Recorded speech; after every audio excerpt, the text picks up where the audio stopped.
जिम्मेदारियां भी सौंपी है, क्या कुछ रणनीति रहेगी आगे? देखिए, समाजवादी पार्टी के राष्ट्रीय अध्यक्ष श्री अखिलेश यादव जी ने मुझे जनपद का भार सौंपा और लगभग 1 माह पूर्व मुझे जिलाध्यक्ष बनाया। 1 माह बाद मैंने नई जिला कार्यकारिणी का गठन किया है। उस नई जिला कार्यकारिणी में मैंने समस्त क्षेत्र का, जनपद मथुरा की हर विधानसभा का, हर ब्लॉक का, हर वर्ग का, हर धर्म का और पुराने कार्यकर्ता जो निष्क्रिय हो गए थे उनको भी आह्वान करके आमंत्रित किया और ऊर्जावान और क्रांतिकारी नवयुवकों को भी मैंने आह्वान किया। उन सबका समायोजित करके मैंने एक नई कार्यकारिणी का गठन किया है। निसंकोच हम लोग समाजवादी विचारधारा को अब आगे ले जाएंगे और समाजवादी पार्टी का जो एक यहाँ पर ये कहा जाता था कि यहाँ कोई प्रतिनिधित्व नहीं कर पाता है विधानसभा के लिए, निसंकोच इस बार 2027 के चुनाव में हमारा भरपूर प्रयास रहेगा कि एक विधायक हम यहाँ से जिताकर भेजें।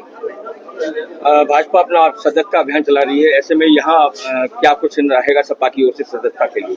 देखिए, समाजवादी पार्टी की ओर से भी सदस्यता अभियान का पीडीए सदस्यता छात्र अभियान इस समय चल रहा है और आने वाली 10 तारीख तक वो चलेगा। 10 तारीख तक पुरजोर तरीके से हम लोग, क्योंकि अभी मैंने अपनी नई कार्यकारिणी का गठन किया है, निसंकोच ये सभी ऊर्जावान लोग हैं।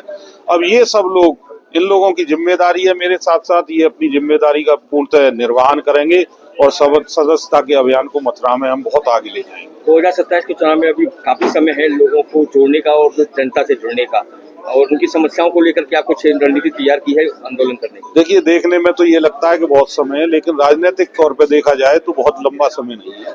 लगभग 1.5 साल बाद चुनाव की प्रक्रियाएं शुरू हो जाएंगी। निसंकोच हमने नई कार्यकारिणी का गठन किया, ऊर्जावान लोगों का इसमें गठन समाजवादी पार्टी की कार्यकारिणी में शामिल किया है और पीडीए को धार देने का कार्य हम करेंगे। समाजवादी पार्टी इस समय पीडीए पर पूर्ण रूप से कार्य कर रही है। ऐसा नहीं है कि सिर्फ पीडीए पे कार्य करे, और भी सारे वर्गों को लेके, हमारे तो शुरू में ही समाजवाद जुड़ा हुआ है, तो सर्व समाज को लेकर चलना ये समाजवादी पार्टी की हमेशा प्रायोरिटी रही है। हम लोग घर घर तक जाएंगे, जन जन तक जाएंगे, आंदोलन करेंगे। किसानों की बात को लेकर हम शासन प्रशासन से अगर हमें धरना प्रदर्शन करना पड़ेगा वो भी करेंगे। अब आप देखिएगा, लाल टोपी की क्रांति समाजवादी पार्टी की मथुरा में आपको बहुत जोर से दिखाई देने लगी। समाजवादी पार्टी अभी तक मथुरा वृंदावन विधानसभा में अपनी सीट नहीं बोल पाई, आपके रिकॉर्ड तोड़ने के लिए क्या कुछ तैयारी है? कहाँ पर समाजवादी पार्टी मथुरा वृंदावन विधानसभा अभी कोई अपनी वो नहीं कर पाई?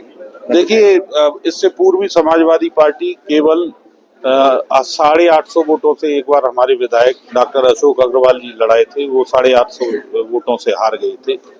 तो ऐसा नहीं है, ये कोई कहता हो कि समाजवादी पार्टी का कोई जनाधार नहीं है। समाजवादी पार्टी का बहुत जनाधार है। लोगों को एक करने की बात है, समझाने की बात है। जैसे कि भारतीय जनता पार्टी जात धर्म वर्गीकरण करके और धर्म को आड़ में लेके जो विद्वेष फैलाती है और लोगों को भ्रमित करने का काम करती है, अब हम लोगों ने ठान लिया है कि हम समाजवादी पार्टी के सभी लोग, पूरी पार्टी एकजुट होकर इस विद्वेष भावना को जनपद मथुरा में नहीं फैलने देंगे और वो जो मोह पास में आ जाते हैं, हम लोगों को जागरूक करेंगे। अब मुझे नहीं लगता है, जनता भी जान गई है कितनी बार ठगेंगे, बहुत बार इन्होंने ठगा है। अयोध्या के सांसद के चुनाव के बाद जनता ने ये आवाज करा दिया है कि अब इनको इस तरीके से मूर्ख बनाकर लूटने का कार्य कोई पार्टी नहीं करेगी। जनता बहुत समझदार है। आने वाले विधानसभा के चुनावों में आप देखिएगा, समाजवादी पार्टी मथुरा में अपना झंडा फहराने जा रही है।